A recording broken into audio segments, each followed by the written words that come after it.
Hello everyone. तो आज हम लोग बात करने वाले हैं एक बहुत ही ऐसे टॉपिक के बारे में जो बहुत सारे बच्चों का सवाल होता है कि केवल सीयूईटी एक एग्ज़ाम है जिसे जो कितना इम्पोर्टेंट है, जो एग्ज़ाम देना ज़रूरी है भी या नहीं, या फिर मैं इस एग्ज़ाम को देने के बाद में जो अंडर ग्रेजुएट कोर्सेज़ होते हैं उनको जब कर रहा हूँ तो क्या अच्छे कोर्सेज़ करने के बाद में डायरेक्ट मैं जॉब भी लग सकता हूँ या नहीं, या फिर मुझे कितने पैकेजेस तक मिल सकता है।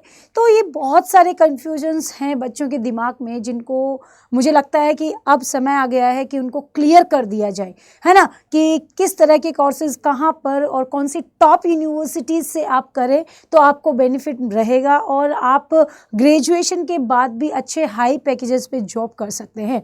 तो चलिए शुरू करते हैं। सबसे पहले हम बात ये कर लेते हैं कि जो हमारी CUET 2026 है उसके अंदर जो टॉप यूनिवर्सिटीज़ है लाइक DU है, BHU है या फिर अदर जितनी भी यूनिवर्सिटीज़ हैं वो कितने कोर्सेज़ कराती है और वो कोर्सेज़ जो हैं वो क्या सभी मतलब जो स्टूडेंट्स हैं जो हर स्ट्रीम का बच्चा है उसके लिए भी बेनिफिशियल है या नहीं है। तो सबसे पहले हम बात कर लेते हैं बच्चों, यहाँ पर जैसे स्क्रीन पर आपको दिखाई दे रहा है कि DU जो है ना, जो दिल्ली यूनिवर्सिटी है, से बहुत सारी कॉलेजेस हैं जहाँ पर हर स्ट्रीम का बच्चा जो है वो जाना चाहता है, या यूँ कहूँ कि हर बच्चे की एक ड्रीम यूनिवर्सिटी है दिल्ली यूनिवर्सिटी।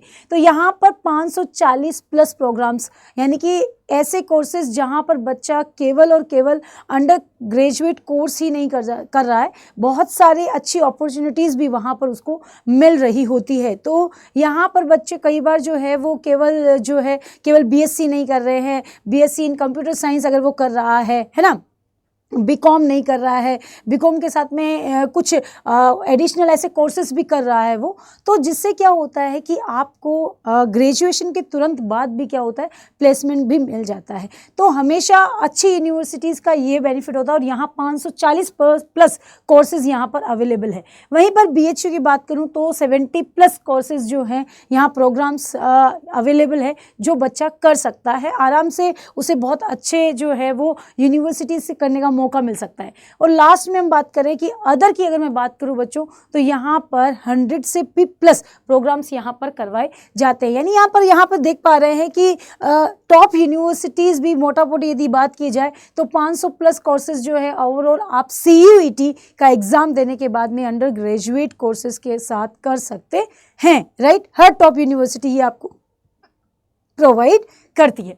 अब बात कर लेते हैं बच्चों आगे कि यहाँ पर अगर आप इंडिविजुअल कोर्स की बात करें तो, क्योंकि जनरली जो होता है कई बच्चे आर्ट्स स्ट्रीम से हैं, कई साइंस से हैं, बच्चों को पता नहीं होता है कि केवल जैसे साइंस स्ट्रीम का बच्चा सोचता है केवल मैं नीट ही क्रैक कर सकता हूँ, नीट ही कर सकता हूँ, बायो वाला स्टूडेंट या फिर मैथ वाला बच्चा जो है वो इंजीनियरिंग ही कर सकता हूँ। नहीं, ऐसा नहीं, बहुत सारे कोर्सेज हैं जो बच्चा CUET एग्ज़ाम को यदि फाइट करता है तो उसके बाद में बहुत अच्छे लेवल पर वो अपना प्लेसमेंट भी देख सकता है। लाइक यहाँ पर बात करें बेटा BSc स्टैटिक्स के बारे में, तो ये कोर्स भी बहुत अच्छा है और फ्यूचर डिमांडिंग भी है।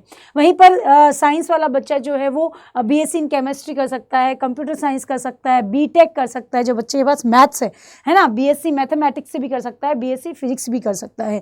तो केवल और केवल बच्चा जो है वो BSc ना करके इनके साथ में कोई प्रोफेशनल कोर्स को भी एड ऑन करे तो वहाँ पर बहुत सारी अपॉर्चुनिटीज उसे मिल सकती है। वहीं पर हम आर्ट्स की स्ट्रीम की बात करें तो बच्चे जो है वो BA इकोनॉमिक्स से कर सकता है, BA इन इंग्लिश से कर सकता है, BA इन साइकोलॉजी कर सकता है, BA पॉलिटिकल साइंस से कर सकता है और BA इन हिस्ट्री कर सकता है। ये स्पेसिफिक वो सब्जेक्ट्स हैं आर्ट्स स्ट्रीम के लिए भी जिन्हें बच्चा प्रेफर कर सकता है। और यहाँ पर ये बहुत अच्छी अपॉर्चुनिटी होती है कि अगर आप किसी टॉप यूनिवर्सिटी, दिल्ली यूनिवर्सिटी या BHU में जाकर के ये कोर्सेज करते हैं तो एक तो इनकी जो फीस स्ट्रक्चर होती है वो कम होती है। गवर्नमेंट कॉलेजेस में फीस स्ट्रक्चर कम होने के साथ साथ यहाँ पर आपका जो टीचर्स आपको पढ़ा रहे हैं उनका एक्सपीरियंस, वहाँ पर आपको बहुत कुछ सीखने को मिलता है। कई बार कहते हैं ना कि किताबी कीड़े से ज़्यादा ज़रूरी है कि आप एक्सप्लोर करके चीज़ों को सीखें, अनुभव करें उनको, वही आपको ज़्यादा समझ में आती है, राइट। वहीं पर अब बात कर लेते हैं बेटा कॉमर्स की। तो यहाँ पर टॉप कोर्सेज कॉमर्स में कौन कौन से हो सकते हैं? बीए इन इकोनॉमिक्स हो सकता है, बीकॉम ऑनर्स हो सकता है, बीबीए, बीबीई और बीकॉम प्रोग्राम भी किया जा सकता है। ये वो कोर्सेज है, साथ में ये प्रोफेशनल कोर्सेज भी हैं। तो आप केवल और केवल बीकॉम नहीं करनी, बीए नहीं करना, बीएससी नहीं करना, इनके साथ में प्रोफेशनल कोर्सेज को भी जोड़े, बी इन एलएलबी कर लो, है ना, ताकि क्या हो कि जब आप ग्रेजुएशन करें तो उसके बाद ही आपके पास में कई अपॉर्चुनिटीज़ रहे कि आप जॉब भी कर सकते हैं। अब हम बढ़ते हैं बेटा आगे कि अगर हम ये कोर्सेज करते हैं तो जनरली बच्चा ये सोचता है कि मैं प्राइवेट कॉलेज से भी तो कर सकता हूँ, है ना, मैं इसको गवर्नमेंट कॉलेज से ही क्यों कर रहा हूँ, क्यों सीयूईटी फाइट करना है, क्यों ये सब इतना पढ़ करके ऐसे प्राइवेट में डायरेक्ट 12वीं के बाद में एडमिशन नहीं। एक बहुत बड़ा मेजर डिफरेंस यहाँ पर आपको नज़र आता है जब आप सीयूईटी के थ्रू किसी अच्छी यूनिवर्सिटी से पढ़ते हैं, तो वहाँ फीस में ही बहुत बड़ा डिफरेंस नज़र आता है। जहाँ पर आप देख पा रहे हैं कि यहाँ पर आपके पास जब आप बीएससी करते हैं किसी भी टॉप यूनिवर्सिटी से, तो उसका फीस स्ट्रक्चर 20,000 से 30,000 के बीच पर ईयर रहता है ना। तो अगर पूरे कोर्स की बात करें और 20,000 से लेंगे तो 60-70,000 रुपये आपको पड़ता है पूरा बीएससी करने के लिए।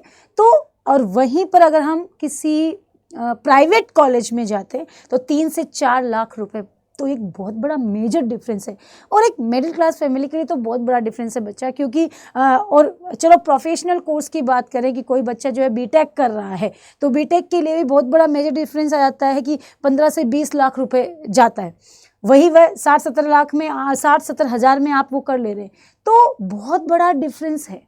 अगर आप जाकर के 20 या 15 लाख भी आप दे रहे हैं और नॉर्मली अगर मैं बीए बीएससी की बात करूँ तो ये वर्थ इट ही नहीं है कि इतना पैसा देकर हम कोई कोर्स को कर रहे हैं। 3-4 लाख रुपए भी वर्थ इट नहीं होता है, क्योंकि आप एक कोर्स कर रहे हैं, एक डिग्री कर रहे हैं, उसके लिए इतना पैसा लगाना, वो उसका हमें वापस बेनिफिट भी तो मिलना चाहिए ना। तो वो प्राइवेट की उतनी वो भी नहीं रहती, वैल्यू भी नहीं होती। सिंपली यहाँ पर बीए के लिए आप 12,000 से 22,000 तक पर ईयर बताओ, बीकॉम के लिए जो है वो आपका 15,000 से 25,000 तक पड़ रहा है, वही बीटेक 30 से 50,000 के बीच पड़ रहा है। तो प्रोफेशनल कोर्सेज की फीस भी देखो कितना, मतलब कि डिसेंट मैं कहूँगी कि है, और आप आराम से हर बच्चा इसको अफोर्ड भी कर सकता है। पूरे ईयर में मैं यूँ कहूँ तो लगता है तो हम आराम से उसको किस्त में भी दे सकते हैं, है ना।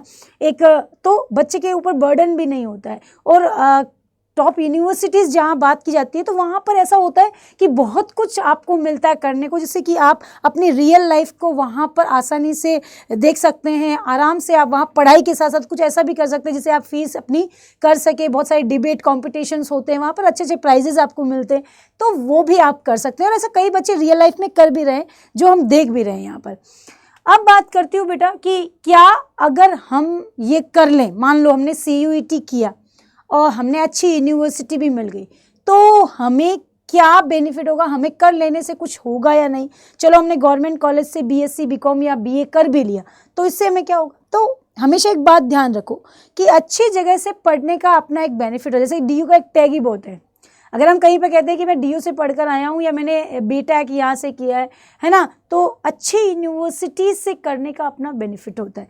उसमें आपको सीखने को बहुत कुछ मिलता है। फॉर एग्जाम्पल बढ़िया एक्सपोजर मिलता है, यानी कि अगर आपको कहीं पर आप कह रहे हैं तो आपकी एक वैल्यू अपने आप ही हो जाती है ना। बहुत सारी चीज़ों को आप एक्सप्लोर भी कर सकते हैं। सही पर वहाँ पर आपको एक्सपीरियंस प्रोफेसर्स मिलते हैं, टीचर्स बहुत एक्सपीरियंसड होते हैं। और जब एक्सपीरियंस टीचर पढ़ाता है तो वो केवल पढ़ाता नहीं है, वो आपको जीवन में क्या क्या जो कठिनाई है वो सामना उनका कैसे करना है, उनको कैसे हैंडल करना है, वो भी आपको सिखाता है। एक टीचर केवल क्या होता है, कई बार कहते हैं ना, एक जो केवल टीचर होता है वो पढ़ाता है, अच्छा टीचर होता है वो कुछ बच्चों की परेशानियों को सुन लेता है, लेकिन एक बेहतरीन जो टीचर होता है वो बच्चों को जीवन में किस तरह से कठिनाइयों को फेस करना वो सिखाता है। तो अनुभव बहुत कुछ करवा देती है। वहीं पर इंटर्नशिप के लिए भी सहायता मिलती है। जैसे कि कई बच्चे मैं देख रही हूँ, भी देख रही हूँ कि बहुत सारे स्टूडेंट जो हमारे यहाँ से बीए डीयू में गए हैं, बीएचयू में गए, वो पढ़ते पढ़ते क्या करते हैं, लास्ट ईयर आते हैं उनको एक इंटर्नशिप करना होता है। जैसे कई बार बच्चा क्या करता है, बीए करता है ना, तो जैसे कि उसे एंकरिंग में बहुत ज़्यादा वो है कि वो चाहता है कि मुझे एंकरिंग करनी है, मुझे एंकर बनना है।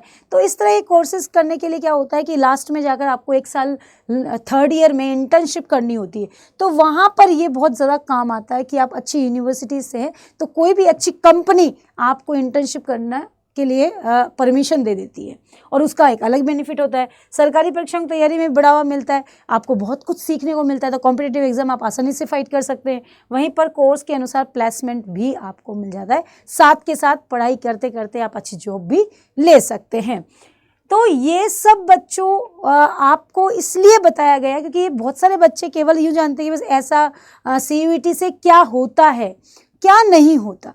हमें एक्चुअली पता नहीं होता है, इसलिए हम समझ नहीं पाते हैं। बट अगर आप CUET एग्ज़ाम फाइट करते हैं तो आपको बहुत अच्छा प्लेसमेंट मिल जाता है, बहुत सारा आपका अच्छा पैकेजेस भी लग जाते हैं। सो आप बच्चों से ये सब चीज़ें, आपके जो डाउट्स थे, आई होप ये सब कवर किए, क्लियर हो चुके हैं। तो कैसा लगा ये वीडियो, ये जानकारी आपको, प्लीज़ कमेंट सेक्शन में ज़रूर बताइए। तो मिलते हैं फिर ऐसे ही अमेजिंग इन्फॉर्मेशंस के साथ, तब तक जुड़े रहिए CUET हिंदी मीडियम अड्डा 247 के साथ। Thank you.